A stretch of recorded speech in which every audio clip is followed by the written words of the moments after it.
Today, I'm starting here on the admin center page. So this is the first page you should see as soon as you log in. Today, we're going to be using my Skywalker plan. I use this plan for almost every webinar.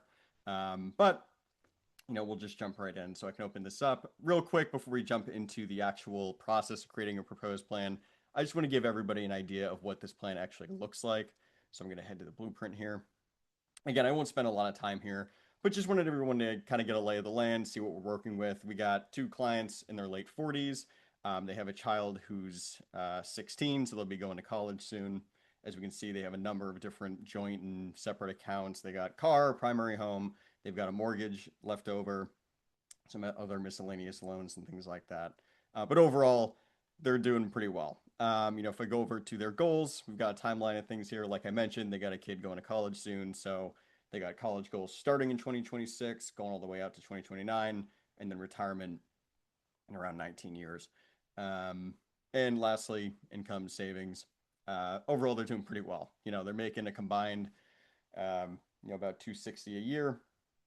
They got plenty of savings along with that, and some not terrible living expenses. So overall, the plan is pretty strong. If I go over to the retirement section, which is where we're going to be most of the day, they have a pretty strong probability of success, so there's no concerns there. But anyway, again, just want to make sure everyone is kind of familiar with what we're working with today. So with that being said, this is where we're going to set up all these different proposed plans for today. So I am under the retirement tab, retirement analysis specifically. This is going to be the main place we're here for the rest of the day. I think I'll go over to cash flows a few times, but everything you need to worry about with proposed plans for the most part is going to be on this page. So when I come here, and anyone who spent any time with the system should be somewhat familiar with this section. We've got the two probability of successes here. We have the median ending portfolio. If I go over to the confidence tab here, we can see a visual of the Monte Carlo itself. So again, the plan is doing very strong. There's really no issues, which is a good thing. However, it doesn't mean that we can't plan for possible alternatives. So how does this all work? Well, one thing I want to go over really quick is first, what is the difference between the current plan and the proposed plan? So this is a super common question I used to get with newer people to the software, which is quite frankly, what are these? Where do I control them? There is some confusion about how this works. And honestly, it is very simple. So the current plan here on the right is pretty much just any of the items we set up in profile, right? So if I click over here and I look at like, these are the accounts I've set up for them. They have a ton of different investment accounts. They even have a trust account and things like that in here. If I ever go to goals, we have all their long-term expenses, their incomes, their savings, expenses, all of that. All the items I have in the profile here, this is their current plan. The way I used to describe it is that this should essentially be your baseline, right? So anything that you think is going to happen in the plan, or that is at least a current plan, like literally what we think they're going to do if we don't interfere, this is what should be in this section of the software, right? So even if they have possible alternatives, they're like, oh, I might want to move or change my job or whatever, that's going to be for the proposed plan, which we'll go over in a second. But whatever the current baseline is going to be, whatever it might be, that should be in the profile. That will reflect in the current plan. Now, that does bring us to the proposed plan. So again, more common questions I get, hey, why aren't these different? Why is the current plan and the proposed plan the same? Well, pretty simply, the proposed plan is just the plan that we modify in the retirement analysis section here. That's really about it. By default, it's going to be the exact same thing as the current plan because we currently have no adjusted differences. If I go to the action items here at the very bottom, we can see there is no difference between the two plans. If there was, we'd see something being highlighted blue. We'd see an item with a green dot next to it, but we do not have that. So again, when you log in for the first time to a new client, the proposed plan will always be exactly the same as the current plan. I don't mean to spend so much time on that, but I just want to really make it clear what the starting point is for these plans before we jump in. So with that, we know what the current plan is. We know what the proposed plan is. So again, this plan is doing very well, but it's not uncommon for people to come in and just have, things life's getting in the way. They want to try out a new job or they're thinking about moving, whatever it might be. There's plenty of alternatives we can model in a plan, whether it's struggling or not. Again, this one's not struggling, but it doesn't mean we can't jump in and make some changes to it. So how do we actually make changes to a plan. Again, like I mentioned, current plan is in the profile. I mentioned proposed plan is done within the retirement analysis section here. How do we actually make modifications to it? Well, kind of like I alluded earlier, we make changes to the proposed plan through these action items. So on a very simple example, if I were to come in here and adjust Luke's retirement age to, let's say he's working a little bit later. Let's say he's working until 72, right? For whatever reason. Maybe he just loves his job, wants to keep doing it. Press refresh. This will update the proposed plan. We'll probably see a difference. Yeah, obviously probability doesn't really change, but they do have a slightly higher median ending portfolio now because Luke is working longer. So that's really the basis of everything we're going to be doing today. Again, any changes you make in these action items, it does not affect the current plan. It only affects the proposed plan. So right now, the only difference between these two plans is that Luke is retiring 2 years later. Just as a quick note, you can see that because I've made the change here, this is now highlighted blue. So if you ever come to a plan much later after you've made a bunch of changes and you're going, oh my God, I completely forget, what I did to this plan. What is the alternative? This is a pretty easy way to tell. You can just look for items that are highlighted blue like this. That'll give you a pretty good idea. Okay, what was I adjusting within the proposed plan here? So that's a very basic example. However, and again, I can change a bunch of different stuff here. So I could change, what's Luke's current salary? What do his savings look like? What are their savings rate, expenses, all these different items here. There's tons and tons of stuff I can edit. But the thing I really want to make clear here is that there's a lot of different items. These are the defaults when you log into the software. It'll include, what their incomes are, savings, expenses, different strategies from the different modules here. We'll get into that a little bit later, and any existing assets. However, we can add in a ton more. So if I go to the edit button at the very bottom right here, at the bottom of the action items, open this up, we can see there's a ton of different items in here we're not even including. So for example, we have all these different financial goals we didn't include into the system, all their incomes, different savings, things like that. Anything I want to be available in the action items, I just need to check off. So for example, if I want to say I want to adjust Luke's planning horizon, maybe hers as well. This is when the plan will end effectively. Maybe I want to include her salary as well, as long as some type of side income they have.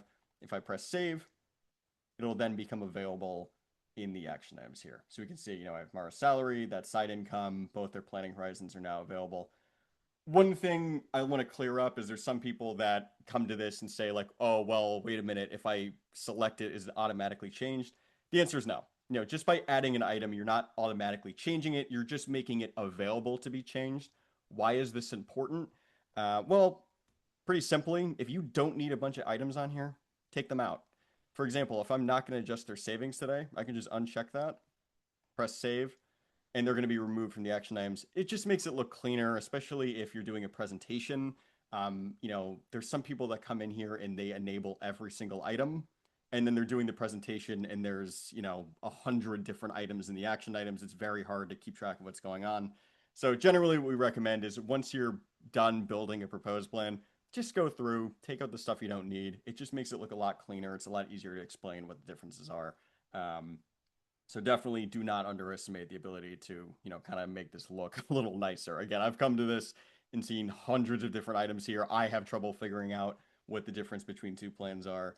It becomes a mess. So definitely recommend, taking care of that. With that though, so again, I can add in different items to the plan. An important note though is that all these items I added, like Mara's salary, the side income, these are all originally in the current plan, right? So if I go to edit and I look at all these savings, right? Where are these savings coming from as an example? Well, if I go back to the profile, they're just the savings I have set up here. So an important note is that, when I open up this page, it's not going to have options for different items. I'm not going to come in to the action items and see a savings card that was not set up here, right? I can definitely add one. So for example, what don't they have? They don't have a Roth IRA savings, right? So I could add a Roth IRA savings, just leave it as 0, press save, come to retirement, and we'll now see that as an option for an action item in just a second. So if I go back, go to edit, that's now an option there. Even if it's an empty card, that will now become an option. Now, one important note about that. Obviously, if you're going to try and add items to a proposed plan, that can be a giant pain because you're going to jump from the profile back to the retirement, make sure you add the card in, then enable it, then make modifications to it. That's going to take way too long. No one wants to do that. That's why this button right here is important. So again, while everything up here is already available in the current plan, this right here allows me to add items specific to the proposed plan. So for example, let's say I wanted this Roth IRA savings only added into the proposed plan. Again, I could go to the profile and add it here.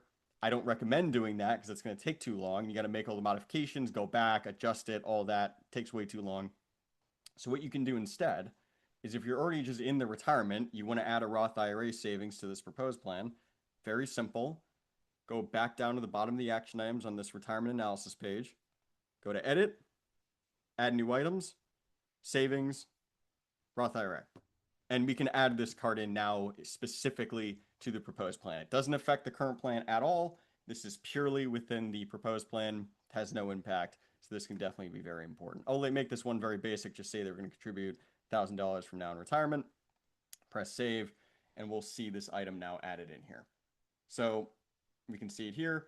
As an additional note, because this item was added into the proposed plan, we can see there's a green dot right here. Again, this means it was added in. So if you're ever coming to a proposed plan and you're going, I cannot remember for the life of me what I added to this plan. Again, you're looking for things highlighted blue and you're looking for anything with a green dot. This indicates the changes between the current plan to the proposed plan. You can even see in these different columns, for example, that these items are different, right? So Luke's retirement is 72 in the proposed plan. It's 70 in the current plan. And then here we have the Roth IRA savings, and there's not even, those savings don't exist in the current plan. So again, I know I'm taking it slow here, but this is all very important. Again, the more items we add, the more complicated this is going to get. It can definitely get out of hand very quickly. You've done 5 or 6 items and then, you press save and you go, wait, where was I again? What have I already done? It's just important to realize where these changes appear, especially if you're coming back to a plan maybe a month, 2 months, 3 months later, even longer. You're trying to remember what was I doing here again? Very important to understand where these appear. But anyway, these are incredibly basic examples. Again, if you need to add a different type of savings, you can go down here, go to add new items. There's a ton of different items here, like I mentioned at the beginning of this. There's too many options for me to go through. If I just scroll through here, pretty much any item you can add through the profile into the current plan, you can add into the retirement analysis section and into a proposed plan. So as you can imagine, we can set up a great deal of different scenarios here. So again, I'm not going to get through every type of scenario in the world. However, I do have a couple that, I used to be in the support team. I used to see these types of plans very, very frequently. These tend to be some of the more popular items to add in here. And again, even if you're not working on this exact scenario, some of the things you see here will definitely apply to that. So even if you're not working on this specific scenario, definitely just, take it all in because it will impact how you work on different types of plans. So let's pull back a little bit here. So again, let me reset this. And actually, just as a quick note, if you want to reset anything from a proposed plan, you can just click this button. I click to confirm. What you'll see is, and you'll notice 2 things. First is this item has been reset, right? So this blue item is no longer blue. It is now the same as the current plan. That has been reset. However, this extra savings I have here, because it was added in separately, it didn't delete it automatically, right? So if you need to reset fully, just keep in mind that you can press this button, but you do have to delete any extra items like this one. So in this case, I will delete that. But anyway, so let's pull back for a second. So again, we have these clients. They're doing pretty well. Let's say in this example, they come to my office and they say, hey, well, things are going well, but we are actually thinking about moving, right? Maybe, we're just sick of the weather up here, can't take it anymore. I personally live in Connecticut. The cold is starting to come in. Not really looking forward to it. Maybe they're feeling the same way and they're like, you know what? We're done with it. We want to try and move somewhere warmer. We want to move down to Florida, right? Pretty common scenario, right? Just trying to think about whether a move would work for them. So how would I build that out? Now, again, you can go to the profile. You can make a bunch of adjustments there. They will reflect here. But obviously, we don't want to destroy their entire financial plan off of some alternative, right? We want to build it as a separate proposed plan that we can actually compare against their current plan, right? So what can I do? Well, in this case, what I would do is I'd come to the plan. Obviously, just check all the items we have in here. But in this case, I can go to edit. So right in the bottom right, click edit, scroll all the way down to add new items here. And then in this case, if I'm doing a move, I want to go to goals, property, primary home relocation. So again, I'll mention that one more time. Go to edit, it'll open up this page. Click add new items, goals, property, primary home relocation, right? So I can open up this. This will open up pretty much the exact same primary home relocation card you would see in profile. It's no different. Again, it's only applying to the proposed plan in this example. So what I can say this is move to Florida, right? I can set the purchase price. Let's say, oh, I don't know. Let's say they're buying something for $500,000, right? They're going to buy a new home. We're going to set the location to Florida. So bear with me. There we go. I can set the when. Let's say they're going to do it in a few years. They want to wait until their kid is in college because he's 16. He'll be leaving in a few years. So let's say they'll do the move in 2029. You know, they're going to wait a few years, wait until he's in college, and then they'll make the move. They don't want to do it while he's still in high school. I can set the annual appreciation. I can set the annual property tax. In this case, I'll just say it's a small amount. I don't even know if Florida has property taxes, to be honest with you, but I'll put that in for now. Set the actual tax increase. Let's say, well, I do know they have insurance. So actually, let's make this a little bit more expensive. Let's say it's at least $4,000 a year. Annual maintenance, same thing. We'll make that a little bit more expensive. I'm not going to go crazy here, but we'll leave it at that. And then I can set the down payment and term for the purchase. In this case, you can set any term you want. So you can do 15, 30. You can do 50 even if you're so inclined, if you think that's going to take off. You know, it's definitely something you can do. But ultimately, it's just a calculation. You can make this term any number. Basically, it's just going to run a quick calculation between what's their down payment, what's the term, and the interest rate. It'll generate payments automatically, so you don't have to worry about that. In this case, they already own a $600,000 home, so they're pretty much just going to transfer those funds over. So I'm going to leave down payment at 100%. And then we have their interest rate, and we're not going to do an early payoff. We're going to leave interest rate at 0 because they're paying the full thing off. And then lastly, we have their current home. We can set what happens with that. In this case, again, they are moving. They're not going to keep the home as a vacation home or a rental. We're just going to have them sell it immediately.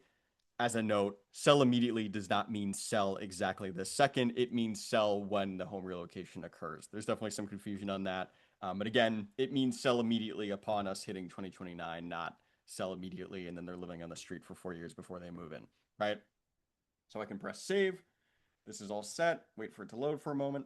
And then we will see that they have actually made the transfer over. So we don't see a massive impact right now. If you can kind of see there, you know, their ending portfolio value changed a little bit. Obviously, not a lot. We'll kind of get into the details of this a little bit sooner. But as you can see, we have a green dot here that says move to Florida. And that's basically it. So if their concern was just like, hey, we want to make sure we don't do that badly if we move down to Florida, based on this, so far, they'd be doing pretty well. You know, their results basically didn't change at all. To get a little bit further into this, you can see a little bit of a better comparison. So I'll show this a few times, but obviously this doesn't tell you a whole lot, just the ending portfolio value. However, if I go to comparisons, I can actually see the difference between the two plans in a little bit more detail. So for example, I can see over time, the proposed plan, so the one we're moving to Florida, actually ends with more money than, or more assets, I should say, than the current plan. This is strictly invested assets, but if I go to net worth, we can see this grows a little bit higher as well. This is probably, you know, part of their value getting higher from moving to Florida, I guess. They don't have to deal with as much tax. That'll probably help as well. We can see the difference in their taxes. Like I mentioned, their tax drops significantly. I believe in this case, they're moving from New York to Florida. So obviously state taxes are going to be affected considerably. So that'll definitely help out. As we can see, lifetime, that results in substantially lower taxes. And then lastly, we have their assets at retirement. So overall, again, pretty safe to say this was going to be good for them in the first place. But overall, the plan looks very positive with this change. Now, that is a very basic example. Again, we just had the move to Florida. That's it, right? But let's say we wanted additional alternatives, right? So right now, the proposed plan as it sits is exactly the same. They have the same income, same side income even. nothing here has changed except for this move. So overall, it's a pretty strong change. But let's say additional items are going to change on top of that. Maybe one of the proposals they gave me was saying, well, we want to move to Florida, and I'm also thinking about retiring early. Maybe as soon as we move to Florida, I want to cut my income in half and just kind of coast for the last 15 years of my working life and just go from there, right? Again, another very common scenario we'd see trying to wind down before retirement and see if that's still possible, right? Now, one thing I don't want to do, and you can do it, but I don't want to completely erase this proposed plan, right? I could just go to edit right now and start adding different items, but I don't really want to do that. I want to keep this as its own proposed plan that I can compare against different options. So this is where we get into creating multiple proposed plans. So if I scroll back to the top here, again, where I can see proposed plan and current plan, there's this little pen and notepad option right next to current plan at the top of the page, and it says add or remove plans. So what I can do with this, if I click into this, have this tab open, it'll show me all the current proposed plan I have in here, and there's a few different options we can take a look at. So first of all, if I want to make a plan that's a copy of the current plan, I can just come down here and click add new plan. It'll pop right up at the top. Additionally, I can also make a copy of the proposed plan along with all the items I added to that. So in this case, I want to do a different scenario where they still move to Florida. So what I can actually do is just press copy, and there's now an additional proposed plan in here. So what I'm going to do is I can rename this as well. So if I just click it, it'll open up this. I can actually delete this and say this is move to Florida, and in this case, and work, right? Or work less, I suppose. Maybe retire early, right? This is the scenario. So as soon as I put in this, I want to click this button just to save the title. We can see it there. And then I can press OK. And that's it, right? So I've made an additional plan in here. The thing you should notice once we get out of there is that now these look a little bit different, right? So instead of just saying what the name of the plan is, I actually have this drop-down option, and I can choose a different plan. Now, there's two very important things here. The first is, if you notice when I select this drop-down, there's no option for the current plan. So the first thing to understand here is that the current plan is only available on the right-hand side. And that's for one very important reason. So essentially, when you choose a plan on here, the plan on the left-hand side is the one that's being adjusted by the action items. So again, super common thing I used to see is like, hey, I chose a different plan and I'm trying to make modifications in the action items and it's not changing the plan. What's going on? Well, what it is the plan that's being changed needs to be on the left-hand side, right? So what I want to do is switch this back to current plan. And then as soon as this is done loading, there we go. I can switch this to the move to Florida and retire early. What this means is when I adjust the action items, it's going to be affecting this plan on the left. The plan on the right is effectively just whatever plan I want to compare it to, right? So when I go to this comparison screen from earlier, it's effectively like, hey, the plan on the left compared against the plan on the right, right? And I'll show you an example, right? So I can switch this from current plan to proposed plan. Now, technically, these will be exactly the same right now, but if I go back to comparisons, we can see, again, plan on the left versus the plan on the right. So one important thing to note about this, again, is that you can compare any two plans at once, right? Now, we can only do two at a time, so you can print a report with more than one plan at a time, but if you're going to present within the software, it's only one at a time, right? So what I can do, set it back to current plan. Again, these are the plans I'm comparing, but the one on the left is the one I actually want to modify. Again, I know I'm drilling that in, but that is very important. Now, I can scroll down. As you can see, this is still here. So just because it was made in a different proposed plan, because I copied it, it is starting with this item already, which helps us. But now we want to build in that scenario of, moving to Florida, reducing our income, let's say by half, and then retiring early, right? So there's a few things we need to build in here. So the first is I would find out, what age do we want to retire at? We currently have him retiring at 70, but maybe saying, you know what, I really want to retire at 65. I'm 48. I don't know if I can do another almost 20 years in the business. I've done pretty well for myself. I want to see if I can retire early because of that. So I want to see if I can retire, or I guess on time, right? I guess 65 is not that early. But let's say he wants to retire earlier than his current plan, that is 70. So we have that he's retiring a little bit early, but we also need to adjust the salary. So as you remember, In this scenario, they want to move to Florida and then cut their income in half, pretty much right after the move. How do I do that? Well, the one important thing to mention is that the current income we have right now goes all the way to the end of the retirement. So why is this an issue? Well, the issue is if I just add another income that's half of their income, this is going to continue forever, right? It's going to continue. It's going to put that income right on top of that. They're going to make a ton of income because they're going to be making what they currently make plus whatever extra action item I add. So that's not going to work. So what I recommend here, pretty simple. I can just say, hey, this is their current salary amount of 150. I'm going to set this all the way. There we go. Set that all the way to $0, right? I'm going to click refresh real quick. Just as a note, refresh is essentially your save button. So pretty much every time you make a change, I do recommend just hitting that just so you don't lose any work. Already, we can start seeing there's modifications because he has no income and he's retiring earlier. Their plan is dropping in success quite a bit. Obviously, we're going to add something here. But again, we've essentially zeroed out the current plan's income, meaning now we actually have a kind of blank slate to work with, right? So what do I need to do? Well, again, they're not making the move immediately. As we can see, they're doing the move to Florida in 2029. So he would technically be earning the same income for the first 3 years, right? So what I can do, I can go to edit. I can go to add new items and then income. I'm going to end up adding 2 of these salary cards, and I'll show you why that is in a second. But I'm going to add the first one. It'll come up here. So what we're going to do is, again, he's making normal income from now till 2029. So I can go to annual amount. I can set it to 150,000.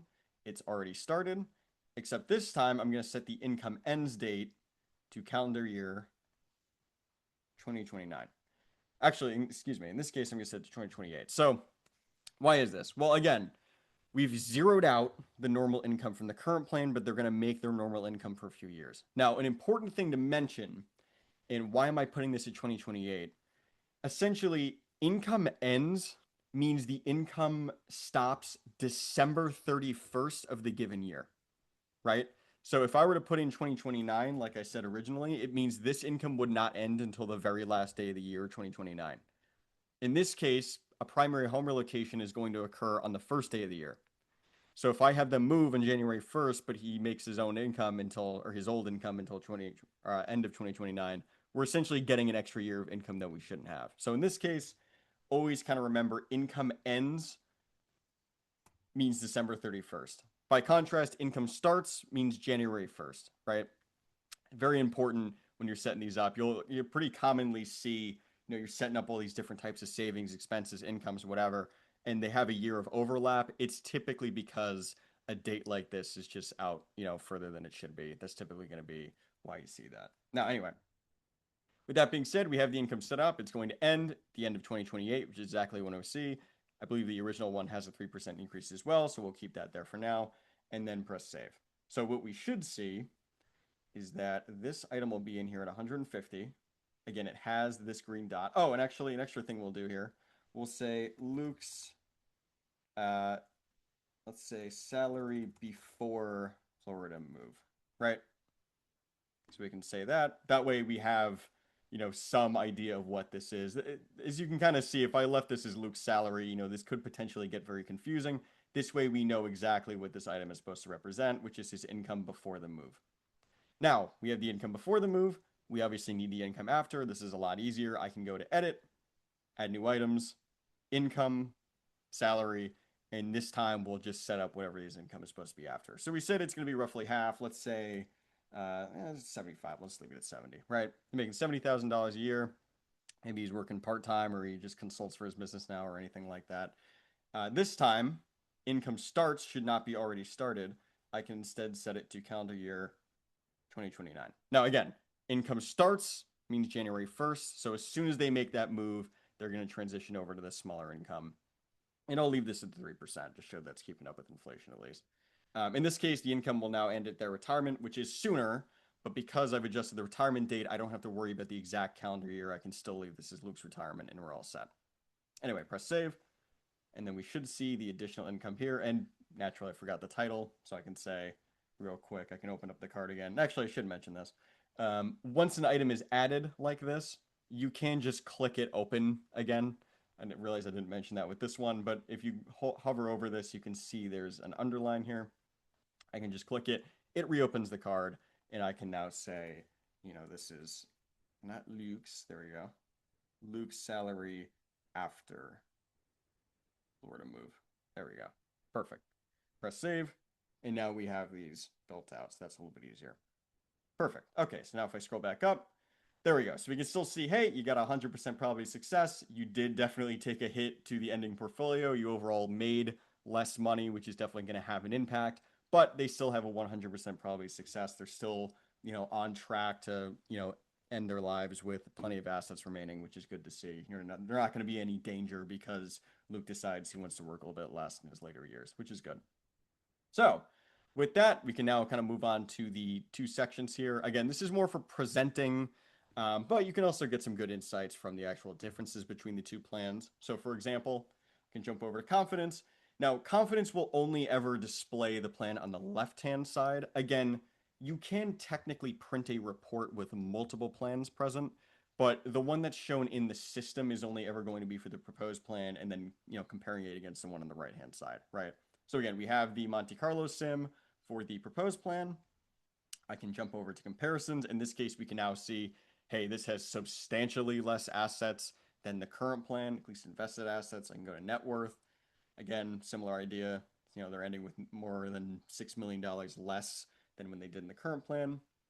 Check taxes. Obviously, they're making a lot less money, so they're going to pay a lot less in taxes. So that does have a major, major implication there. And then lastly, we can check their assets at retirement. They are retiring early, and again, they did make less money, so we can see there's a pretty substantial gap in what they end up with in about 20 years or so. So, again, this isn't a super intense setup, but it's just, this is a very common type of scenario I would see very, very often of just like, hey, they're going to move or they're going to reduce their income or something like that. Those tend to be the most common.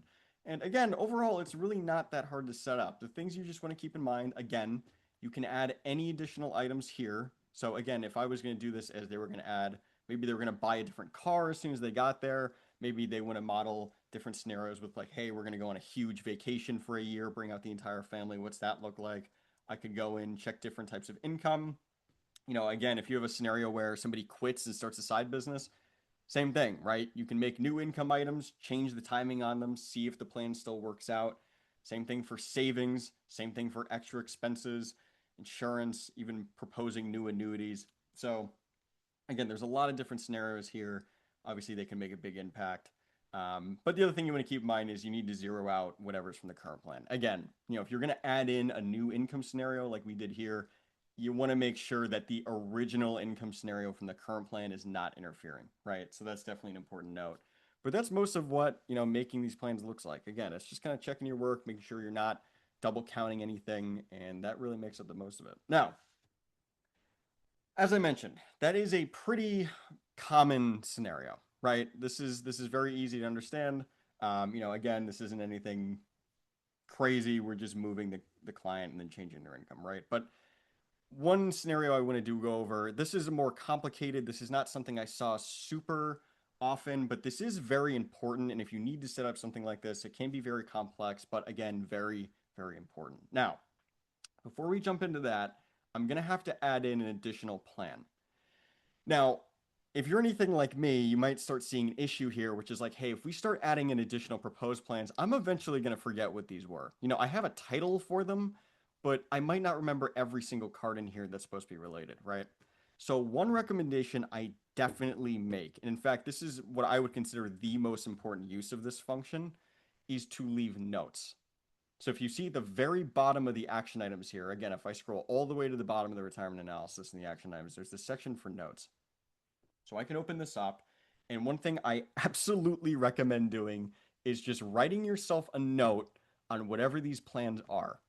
So for example, I can say, hey, proposed plan is move to Florida home relocation card, right?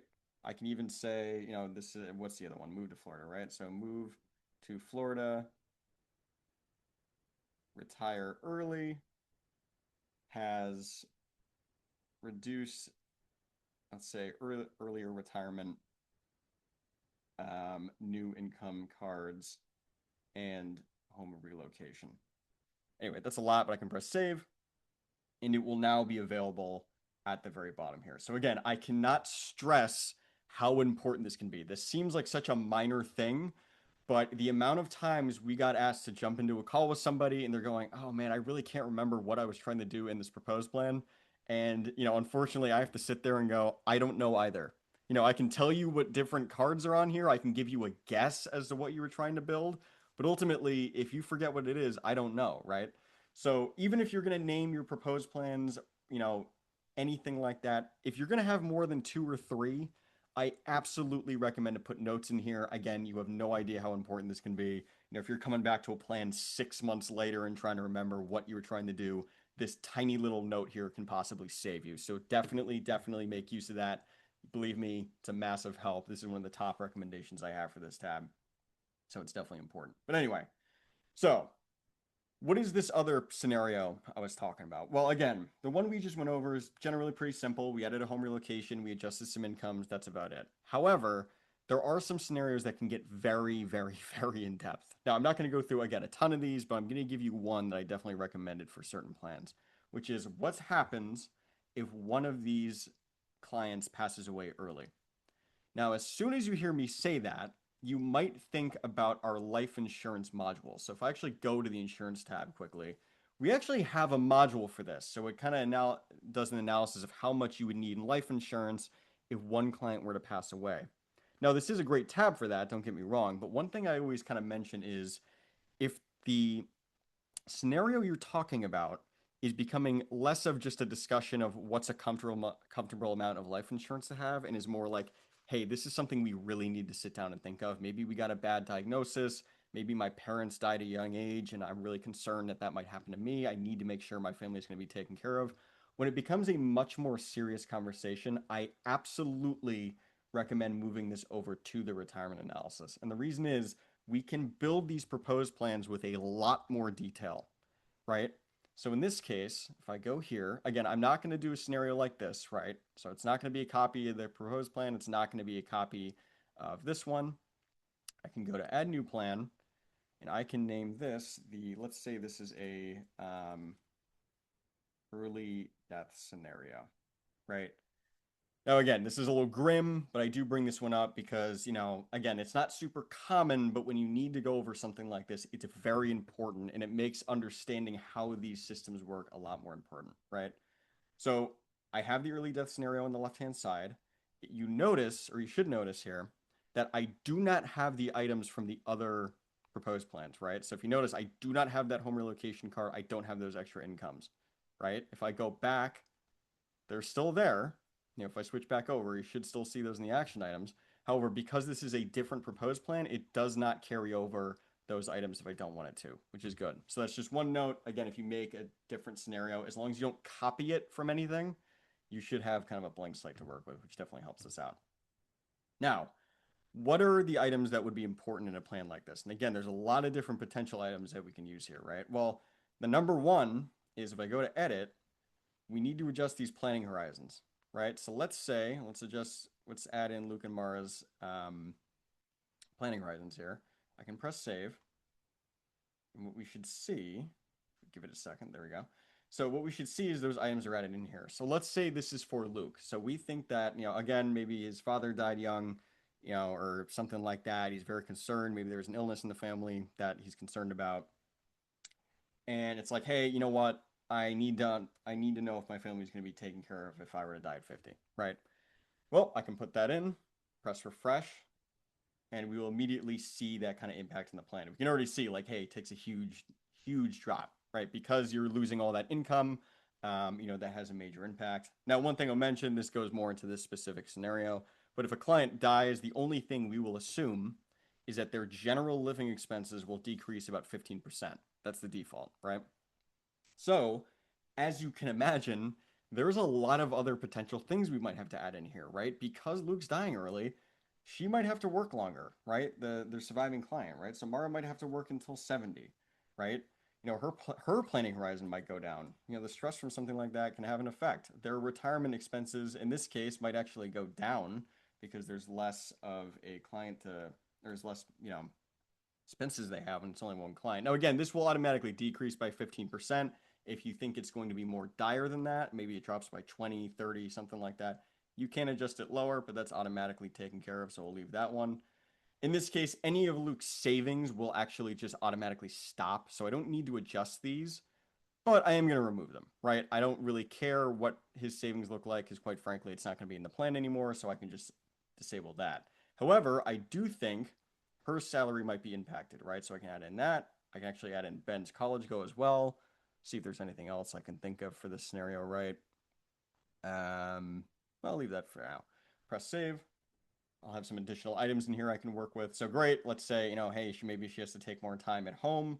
I drop her income by, 20 grand or so.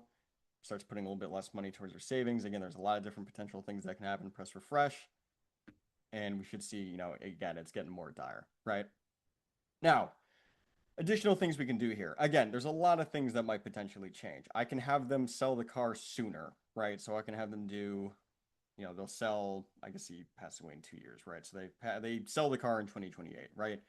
They have an additional lifestyle asset. I'm not exactly sure what this is supposed to be, but let's say it's, a collection of some sort or some other asset they have that's pretty worthwhile.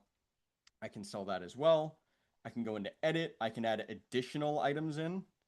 So for example, let's say, I don't know, they want to see about life insurance. Obviously, this whole scenario is kind of built on the idea that they need to be prepared for something like this. So maybe Luke needs more in life insurance, that this is going to be more serious, right? So I can come in here, go to term life, and I'll make a pretty nice policy here. So let's say they buy it this year, beneficiary, which in this case is going to be the co-client, gets 100% of it. Luke is the insured. We'll say Mara is actually the one that owns it in this case. Let's give them an annual premium of, I don't know, $500. Premium ends, let's say, they'll probably get paid out before then. We'll do 2030. And then let's just set a crazy death benefit. Let's just say she gets $1 million if he were to pass away. And the policy ends in, say, 2030, right? Press save. Again, I'm not going to spend a ton of time in this card. We're not going over a life insurance analysis or anything like that. But now that that's included, if I go back up, we've seen a massive difference in the probability, right? Now, again, I'm just kind of touching on the, I guess, the tip of the iceberg with a scenario like this. The point I'm trying to make ultimately is that there is a ton of customization you can put in here. I could keep going, right? I could say, hey, he passes away, they're going to move in with family for a while, so that they're actually going to do a primary home relocation, and they're going to live with, maybe they live with her parents, so they're actually going to go to renting. She pays them, like $1,000 a month just to cover food and things like that.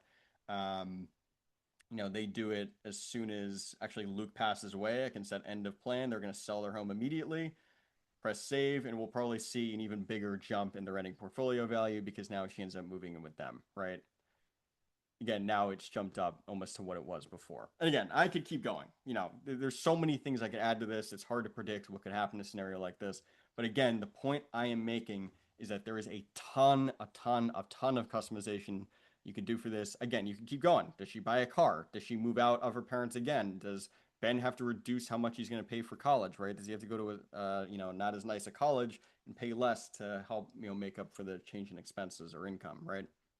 Anything like that. So again, sky's the limit with these. I've seen tons and tons of work done within these proposed plans that can really get kind of crazy. Again, there's a reason I recommend putting in notes about what these scenarios do, because the more you get into it, the more plans they're going to have, the more items they're going to be changing.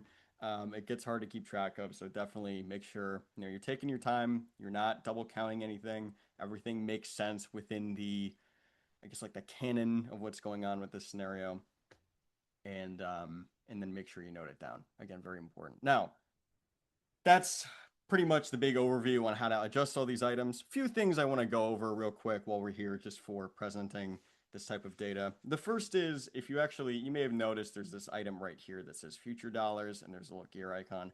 There are some things you can adjust to make presenting this section a little bit easier. So I'll actually jump over to confidence here. And, one thing, like, for example, you're presenting this on the confidence page, it's got this graph, but it's got their ages at the bottom, right? There is some confusion over this. Some people go like, well, is that the age of the primary client, the co-client? In this case, it is the age of the primary client, but that can still be confusing. Something you can do, click here in display settings, and then switch it to show years, right? So I can do that, press save. Now I have years instead of ages. That can help out a lot. That's an easy switch to make. Additionally, when we're looking at these numbers, so whether it's under probability, confidence, or comparisons, we are under the assumption that all this is going to inflate normally, according to whatever settings we have set up for inflation. You can actually disable that. Sometimes when you're looking at these numbers, people look at this and go, oh my God, I could possibly end with 14 to $40 million. And it's like, well, yeah, but, if we take off inflation, if we're looking at it within the idea that it's, today's dollars, it's still good, but it's not quite as good. Right now, we're looking at between 5 to 14 million. Still great, but not exactly $40 million. Again, that can be confusing for somebody. So if you want to kind of reduce that number and go like, look, if you had that amount of money today, it'd be closer to about 10 million or 5 million or whatever. That can be definitely easier to understand. Now, another reason I think this is important, one thing I usually recommend for this section, a great presenting tool if you have a younger client, so typically someone under the age of even like 30, 35, even 40. This is something I definitely recommend, which is, again, when we're looking at numbers like the confidence page here, we are going all the way to the end of the plan. So this is an early death scenario, right? But if I switch back to the move to Florida and retire early plan, right? If I do that and go back, this plan goes on for quite a while. It goes all the way to 2067. There's, these numbers are huge, especially if you have someone who's in even like their 20s. These plans can go as far out as like 2080, 2090. I've seen a plan go to the year 2100 before. These can get pretty long, and the inflation can get pretty crazy. So something I recommend with younger clients occasionally is, just reduce their planning horizon here, right? So let's say we just wanted to kind of put numbers in terms of when they retire, right? Let's say we both went from the past at 65, just give them an idea of what they look like up until retirement. I can press refresh. Oh, must have adjusted that. There we go. Definitely want to make sure that is not selling in that year. 3004 is a little bit far out. There we go. Anyway, press refresh. And because I lowered their planning horizon, now we're only looking at about the next 20 years or so, a little bit less than that, actually. So why is this helpful? Well, again, the system is assuming they actually pass away in this year. But again, if they're younger and they're looking at that number all the way in 2090 and going like, wow, that really seems far away and I don't really know what the value of knowing that number is, you can reduce it to something like, well, let's just look at what the plan looks like up until your age of retirement. And this is easier to understand. Now it's like, hey, when you get to retirement, you're going to have assets generally in this range. You still have a 100% probability of success of getting to your retirement. That can be much easier to present than trying to make someone understand that you have a 100% probability of success going all the way out to 2095. A lot can happen in that time, right? It's hard to estimate something like that. So it's definitely a recommendation I make pretty often on a plan like this. But anyway, I'll switch this back to their original planning horizon. Another thing I want to make clear is the cash flows. So I did mention I would check on this briefly. So if I go over to the cash flows, now this is not typically something I recommend presenting with because obviously there is a ton of numbers on here. If someone is not familiar with their finances that well, this can be a nightmare to try to explain, right? But sometimes the details can matter. Sometimes it is worthwhile trying to show them what the exact value of their assets will be in certain years, giving inflation like, hey, in 2050, your home could be worth over $1 million, assuming it appreciates at 3% a year, right? That stuff is important. But obviously, we want to do it with the different proposed plans. This is where we can do that, right? So when you're in the cash flows, doesn't matter the page you're on. You can switch between different plans on here. So for example, current plan is where they stay in New York. I can kind of track the value of their home over time, right? So I can see they're hitting $1 million at about 2043. But in this scenario, I can move it to the move to Florida and retire early scenario and see when they hit $1 million in home value. Here it's a few years later, right? So again, a lot of details in the cash flows, not somewhere I definitely recommend sticking in if you're going to do a lot of presentations. But, again, if you need those details, they are here and you can switch between all these different plans. Lastly, this is the last thing I'll show for today. Reports. Like I mentioned earlier in analysis, when we're doing a comparison here, we're really only comparing between two plans, right? It's the plan on the left against the plan on the right. If I go to comparisons, again, it's the plan on the left versus the plan on the right, right? Again, we're only comparing two plans. Now, we can technically print a report that has multiple plans on it. So if you have 4 different plans and they're all important, you want to make sure they have access to those. What you can do is if I go to the gear icon here and go to report, so this is normally where I would print a report for the system. Specifically, the section we've been working on is the retirement analysis right here, right? If you notice, this option is underlined, meaning I can actually click on it and it opens this for me right here. So what I can do is I can, select the Monte Carlo analysis and probability. I'll leave it at that for now. But here, I can select which plans will be in this section, right? So if I click that, as you can see, I can actually add in specifically what plans. Now, it will automatically check off the ones that are already being used in the retirement analysis, but I can go here, click these 2 as well, press done. If I go to print it, well, bear with me a second here while it prints.